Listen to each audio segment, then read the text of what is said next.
మహా తెల్లారిందిలే, సూర్యుడు వచ్చినాడు, బ్రష్ చేద్దాం దా, తొందరరా.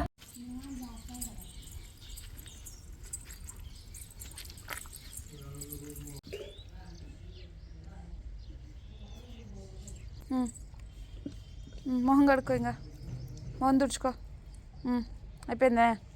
ఇంకా పా, చాలరా, ఇంకా చాలరా, చాలే, ఇంకా చాలే. నీటికి తుడుచుకో మహా, మొత్తం తుడుచుకో. అయ్యి ఎవరు చెప్పినారు మహా నీకు అక్కడ కూడా తుడుచుకోవాలని చెప్పి? ఆకు నీళ్ళు చేసుకుందామా మహా? మనము చేసుకుందాం పద. ఫస్ట్ ఏం మహా? నిమ్మాక?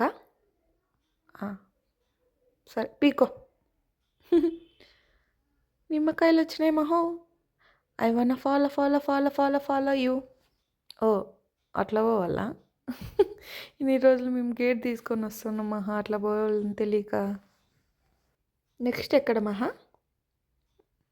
సీతాఫలాకులా? 2 సీతాఫలాకులు తీసుకున్నా. నెక్స్ట్ అయ్యి నీ గార్డెన్లోకి పోతున్నావా? సరే, ఏముంది ఇక్కడ? ఏం కావాలబ్బా? ఓ కరివేపాకా? కొద్దిగా కరివేపాకు తీసుకున్నదా. Next next ఈడేముంది? ఈడేమవుతుందబ్బా? ఓ నేరేడాకులా? అందట్లేదు మహా, ఉండు దీన్ని ఎక్కుతా.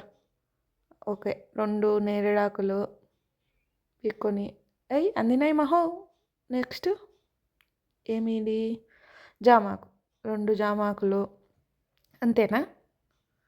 పీక్కున్నా. ఇంకేం కావాలా మహా? అన్నీ పీక్కున్నామా? సరే పద చేద్దాం. డోర్ ఓపెన్ చేయి. ఆగు, నేనే ఓపెన్ చేస్తా. దా లోపలరా. ఈ ఆకులన్నీ శుభ్రంగా కడుక్కొని ఒక గిన్నెలోకి వేసుకొని 2 గ్లాసెస్ వాటర్ యాడ్ చేసుకోండి. యాడ్ చేసుకున్న తర్వాత స్టవ్ ఆన్ చేసుకోండి. స్టవ్ ఆన్ చేసుకున్న తర్వాత కొద్దిగా ఈ ఆకులన్నీ ఉడికే వరకు ఉండి ఒక పౌడర్ యాడ్ చేసుకోవాలి. ఆ పౌడర్ ఎలా ప్రిపేర్ చేసుకోవాలి అంటే మెంతులు, జీలకర్ర, సోంపు, వాము, ధనియాలు, వీటన్నిటిని కొద్దిగా ఫ్రై చేసుకొని మిక్సీకి వేసుకోవాలి.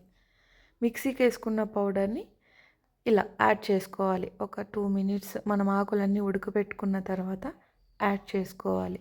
ఇది ఒక 2 మినిట్స్ అలానే ఉడుకుతుండగా మనము ఒక నిమ్మకాయని కోసుకొని నిమ్మకాయ నీళ్ళు కూడా యాడ్ చేసుకోవాలి.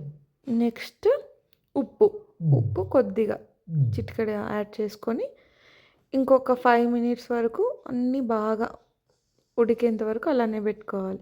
ఇప్పుడు గ్యాస్ ఆఫ్ చేసుకొని ఒక గ్లాస్లోకి ఫిల్టర్ చేసుకోవాలి. ఈ వాటర్ ఎంప్టీ స్టమక్తో తీసుకోవడం వల్ల చాలా యూజెస్ ఉన్నాయి. గ్యాస్ట్రిక్ ప్రాబ్లం ఉండదు, పంటి నొప్పులు ఉండవు. మహాన్షి తాగుపట. బాగుందా? పుల్లగా ఉంటుంది బట్ ఆరోగ్యంగా ఉంటుంది.